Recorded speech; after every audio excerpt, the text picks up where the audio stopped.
But first tonight, in what could be a watershed moment in the US election, this week the New York Post splashed with news of a trove of emails detailing Joe Biden's son's business dealings overseas. The emails reveal Hunter Biden had planned to introduce his father, who was of course then vice president, to an executive at a Ukrainian energy company, Burisma, a company where Hunter served on the board of directors. Publicly, Biden has said he's never spoken to his son about his overseas business dealings. But these emails seem to indicate otherwise. In one message sent by Vadim Pozharsky in April 2015, he wrote, "Dear Hunter, thank you for inviting me to DC and giving me an opportunity to meet your father and spend some time together. It's really an honor and pleasure." Another message, also sent by Vadim in May 2014, asks Hunter for, and quote, advice on how you could use your influence to benefit the company. The emails and many more involving a Chinese energy company, which we will get into in the interview with Steve Bannon, were recovered from a laptop that was reportedly dropped off at a repair shop in Delaware in 2019 before it was handed over to the FBI. It was said to be a water-damaged MacBook Pro, and the person who dropped it off never paid for the service, and he didn't return to retrieve it or a hard drive on which the contents were stored. This is according to the shop owner, who said he repeatedly tried to contact the client. He says that on the laptop was a sticker from the Beau Biden Foundation, which was named after Hunter's late brother, the former AG of Delaware. On the hard drive are said to be text messages, videos, 25,000 photographs and 11,500 emails. Some are deeply personal and emotional, and others involve drug use and are quite incriminating for the Biden family. The owner of this repair shop in Biden's home state of Delaware says when he didn't hear back from the FBI, he made a copy of the hard drive and managed to find his way to Trump's lawyer, Rudy Giuliani. Now, in the US, this has been quite a bombshell in the final leg of the presidential campaign, and not just because of the actual contents of the email, but because of the issue of censorship.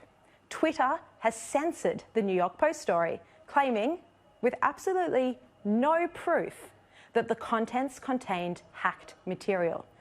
The tech giant, of course, has allowed the spread of other stories that contain either hacked or illegally obtained material, like the president's tax returns or Melania Trump's phone calls, or even Julian Assange's many data dumps on WikiLeaks or Snowden's information. In censoring this story from a legitimate media outlet from the New York Post, Twitter is acting against the United States tradition enshrined in the Constitution of a free press. It is a deeply dangerous precedent. Now, a crucial player in this whole saga of Hunter Biden's laptop is Trump's former campaign manager and White House chief strategist, Steve Bannon. Bannon was the person who first alerted the New York Post to the existence of this drive in late September. He joined me earlier today to discuss this from New York. Steve, thank you so much for your time tonight. The trove of data that's emerged here is extensive. It includes Hunter Biden's text messages, videos, 25,000 photographs, 11,500 emails. When and how did you first hear about this?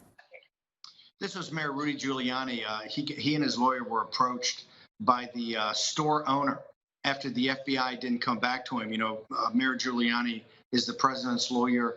His lawyer, Bob Costello, is a very famous prosecutor in this area, in the New York City area. The Mac store owner reached out to Bob Costello since it was abandoned property and gave the hard drive to Rudy. The mayor got me involved, as you know, Sherry, because of my interest and knowledge of the Chinese Communist Party. The many, many emails, many text messages talk about the deep financial relationship and broad financial relationship of the Biden family with the Chinese Communist Party. He brought me in for that, and then I was able to help strategize with him the best distribution and release mechanism about, you know, how to actually get this information out. So as people in Australia know, from all the infiltration that the Chinese Communist Party did into the elites in Australia through finance and through the political class, you're seeing the exact same playbook they ran in Australia as they're running in the United States with the Bidens. Joe Biden has lied about this for years, and it's pretty stunning, the information that's come off this hard drive. It's really shocked the United States. Well, when you first started going through this, what was your reaction to some of the information, and how long, when did you first get access to some of these emails? How long did you take going through it all? It's probably a couple months ago that we started. I think Rudy reached out to me in late August, I think it was, to start going through this. And I was pretty shocked. I was the head of the Government Accountability Institute. I was the chairman of Peter Schweizer's group of his investigative reporters. We did Clinton Cash. After Clinton Cash, to keep the team around, we started doing the research on secret empires. That was Peter's next book. And Peter focused on the Chinese Communist Party and its infiltration and financing of the American political class. That's really what started the whole Burisma thing, and really started, he found the $1.5 billion private equity partnership. So when I started going through these, what stunned me the most is how broad and deep with other CCP-controlled companies. The Bidens are in business, and I mean real business, where they're getting $10 million a year in finder's fees, plus 50% ownership of a joint venture, which is fully financed by a Chinese energy company. They get 50% of the equity, and of that, Joe Biden gets 10% right off the top. So what stunned me when I first started going through the emails is the breadth and depth of the involvement away from the $1.5 billion private equity fund he has already.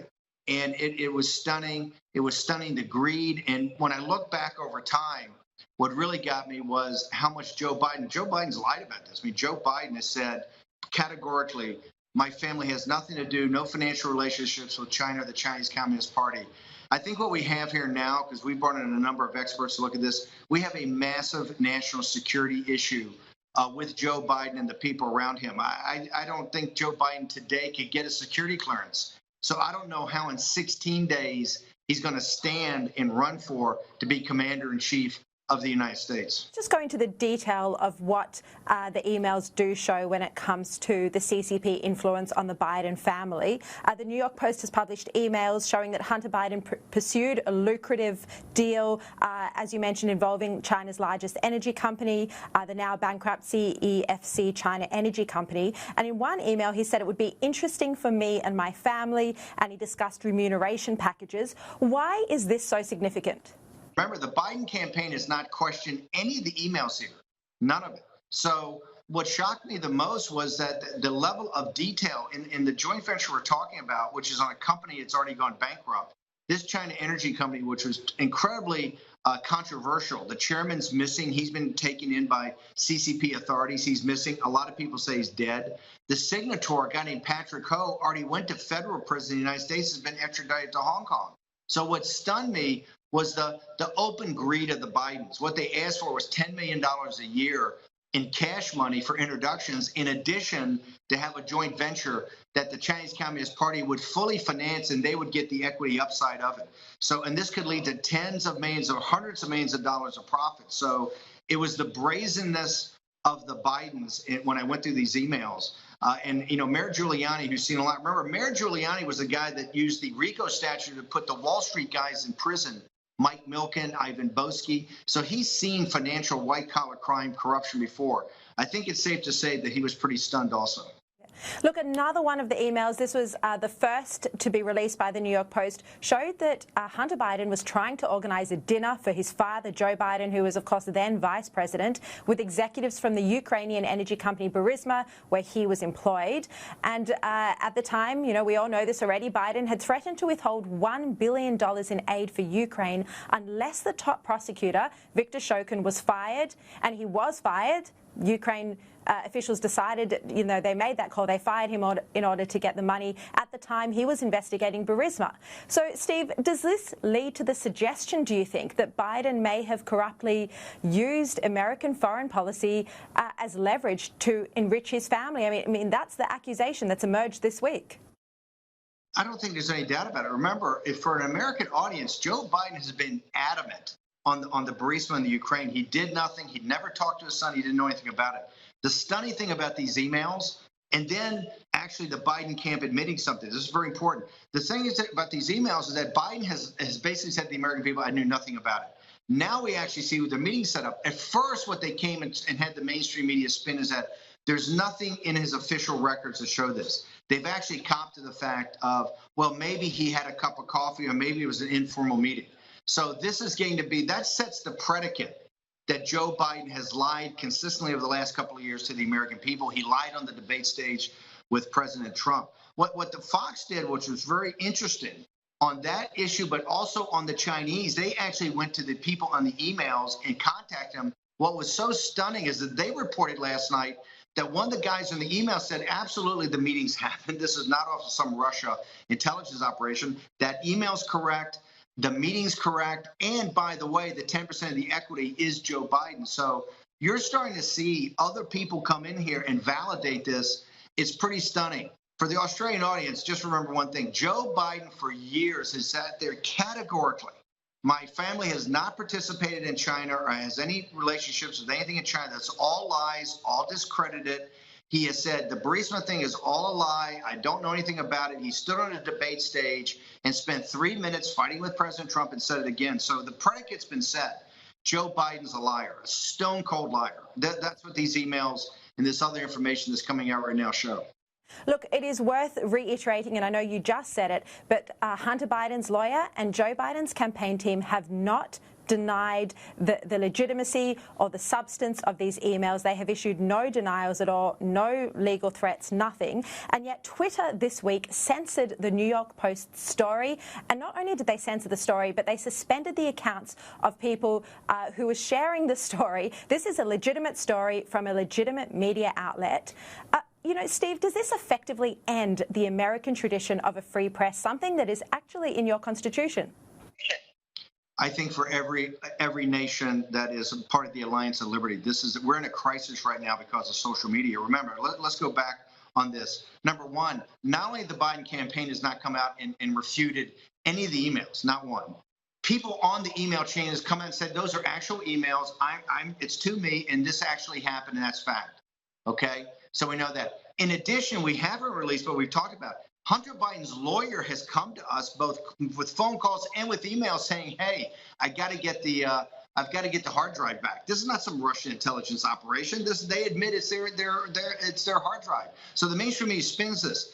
The issue about social media shutting it down, Twitter and Facebook, and by the way, the New York Post Twitter feed still shut down today. We're Saturday. We're late Saturday here in New York, where we're working away putting this thing together for tomorrow and Monday. It's still shut down. That newspaper was founded by Alexander Hamilton back in, I think, in the 18th century. It's a tabloid, but I think it's the third or fourth biggest paper in the country and a very respected paper as far as the reporting goes. And it's owned by Rupert Murdoch, who is, if not the most powerful media mogul in the United States, one of the most powerful, and certainly one of the most powerful in the world. So this is not a war room pandemic. Right? Or this is not Sherry Markson. They are coming for the biggest guys in the world, and they just shut it down, and they're in your face about it. I have said that unless we break social media's hold on this today, over this weekend and early next week, the president's never going to get a fair election. They're going to take down everything that says the president wins. They're going to take down everything that says the president's leading. Jack Dorsey, Zuckerberg, and the guys at Google, to me, the Justice Department should go in and shut it down on Monday. If they don't shut it down, throw them in jail. They have taken these oligarchs in Silicon Valley are out of control. We don't have free speech in this country. They took down the White House press secretary the other day. They went right to the White House and took down the commander in chief of the armed forces of the United States because they deemed behind the screen that something was inaccurate. And what they said about being accurate is a stone cold lie. They said it was hacked material. Nobody says hacked material. This comes off a hard drive. It's absolutely absurd. The Biden campaign hasn't argued it's hacked. The lawyer for Hunter Biden has said it's hacked. We can show you in fact, the FBI and the smart people at the New York Post that work for Murdoch have it. It's not hacked. That's just a lie, and yet they took it down. This is a crisis because this shows the power they have to basically shut down conversation. Steve, I want to ask you more about the hacking allegations from Twitter in a minute, but I just want to pick you up on something you said there that I haven't heard before and sounded really extraordinary, which is that Hunter Biden's lawyer has contacted you guys to ask for the return of the hard drive. Is that correct? Yeah, we're breaking news here on your show. He actually, in a panic, called because Hunter, when he dropped it off, was drunk. There's like 2 or 3 of these shops in Wilmington. They called around and he figured out it might be this guy. He called him, and when the guy says, "Hey, I kind of don't remember. I'm going back to my shop," he sent a couple of emails in panic saying, "I got to get my hands on this right away." So no, we haven't released that yet. We're holding that back to make sure that if they walk into the trap, we're just going to drop it on them, right? Because this is just lies. Right now, the mainstream media, here's the beauty. My training under Andrew Breitbart was put it out, let them lie, and then bang, drop them on the lie. Let them lie some more, drop it again. What you're seeing is a full meltdown by the American elite trying to spin the Russia narrative. Look, Russia's a sideshow to a sideshow. As you know, Sherry, having been on our show, and we love you because of all the breaking news you give us out of Australia, the central existential threat to free people throughout the world is the Chinese Communist Party. I don't need to tell Australians how insidious it is. And this is not the Chinese people. They're the most decent, hardworking people on earth. It's the Chinese Communist Party and what they try to do to infiltrate democracies in the West. That's what you're seeing here. And this is another part of the elites bought off. And so the media is spinning the Russian narrative, which is ridiculous. This is about the Chinese Communist Party. And you're seeing now they're going to have to come to grips with the fact there's no hacked material here. This comes off a hard drive.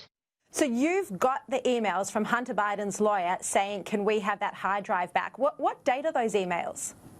It's basically, I think it's Thursdays, the day that we were coming out with the first story in the New York Post. It might have been Wednesday. So it's the night before we came out with the first story.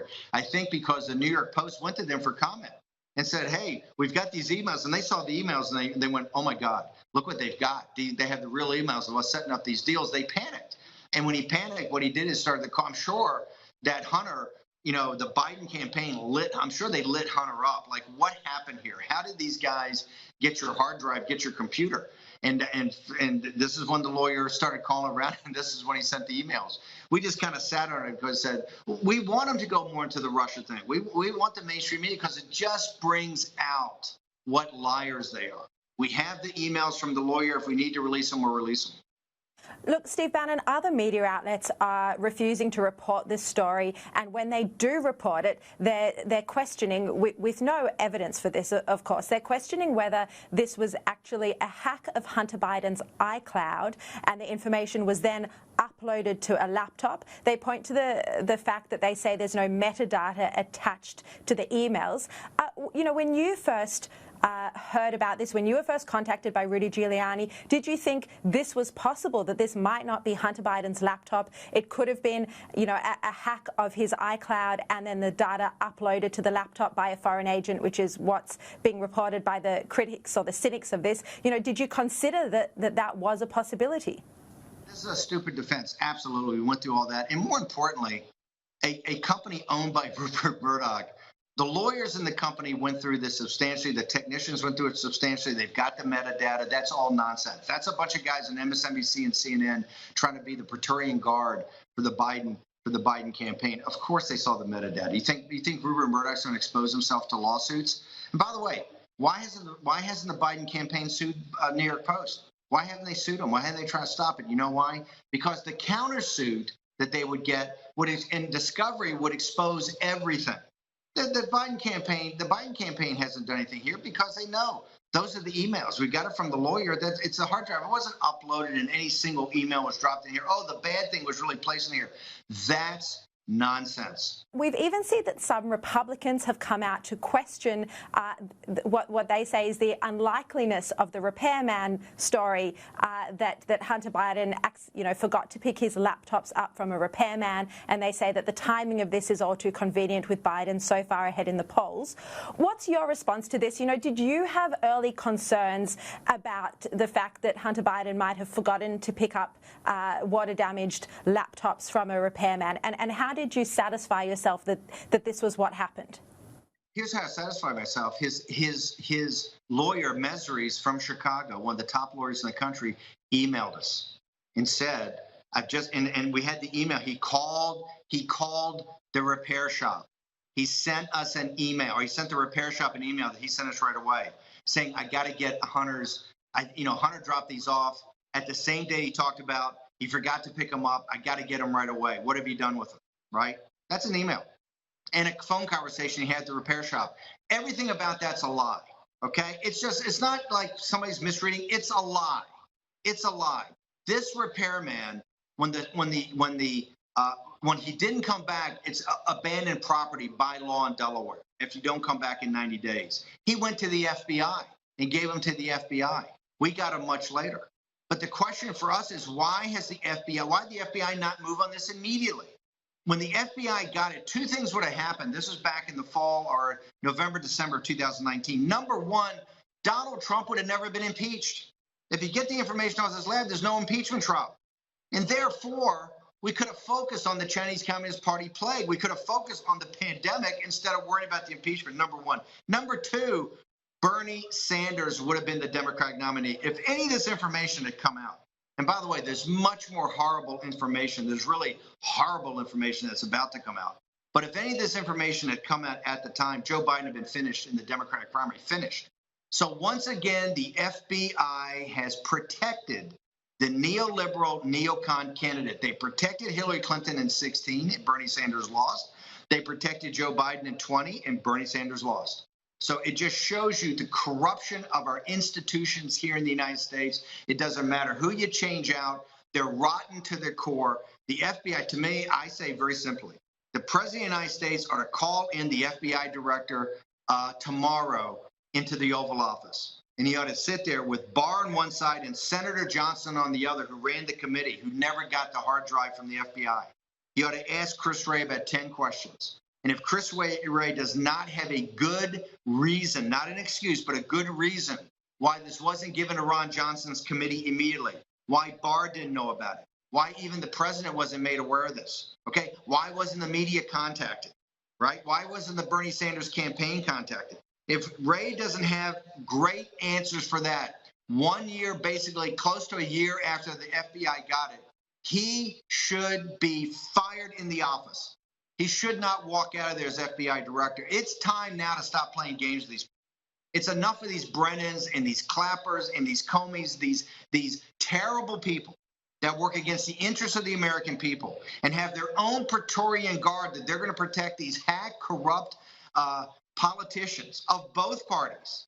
Not just any party, but both parties. But both these neoliberal neocons that are Wall Street's candidates, just like Biden is and just like Hillary Clinton, they ought to be fired. He ought to be fired on the spot.